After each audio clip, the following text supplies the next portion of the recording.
हरियाणा विधानसभा और जम्मू कश्मीर के विधानसभा चुनाव के बाद से ही ओपिनियन पोल आने शुरू हो गए हैं और ओपिनियन पोल की माने तो अधिकतर जो ओपिनियन पोल हो रहे हैं उसके मुताबिक अगर देखा जाए तो कांग्रेस की सरकार बताई जा रही है। वहीं जम्मू कश्मीर में अगर देखा जाए तो एनसी कांग्रेस को गठबंधन को जो है बढ़त बताई जा रही है। लेकिन क्या आपको पता है 2019 के विधानसभा चुनाव में जबकि भारतीय जनता पार्टी लोकसभा चुनाव में 303 सीटें जीती थी और उसके बाद जब 6 महीने के भीतर जब विधानसभा के चुनाव हुए हरियाणा के, तो उस समय जो है ओपिनियन पोल की माने तो ओपिनियन पोल में बताया जा रहा था कि भारतीय जनता पार्टी 75 पार, कई ओपिनियन पोल ने बताया भी था और कई सारे चैनल ने जो है बताया कि 70 से भी ज़्यादा सीटें जो है भारतीय जनता पार्टी सीटें जीत रही है।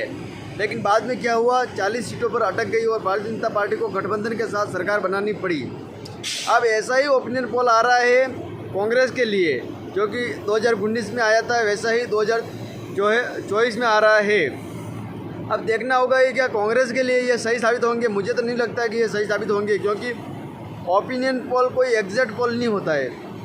और अगर देखा जाए तो विधानसभा चुनाव लोकसभा चुनाव में अगर भारतीय जनता पार्टी ने लोकसभा की 5 सीटें जीती थी तो वही कांग्रेस पार्टी ने भी 5 सीटें जीती थी।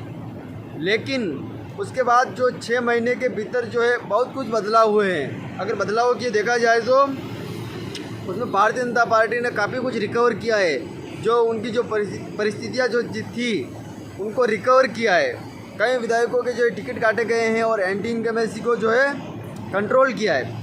और आने वाले जो कल जो 8 तारीख है मतगणना होगी, उसमें मुझे लगता है कि भारतीय जनता पार्टी कहीं न कहीं करके जो है, मान लो कांग्रेस पार्टी को बढ़त होगी तो भी इतनी कम नहीं होगी कि जितनी की बताई जा रही है, और भारतीय जनता पार्टी लगभग सीटों के साथ जो है सरकार बना लेगी।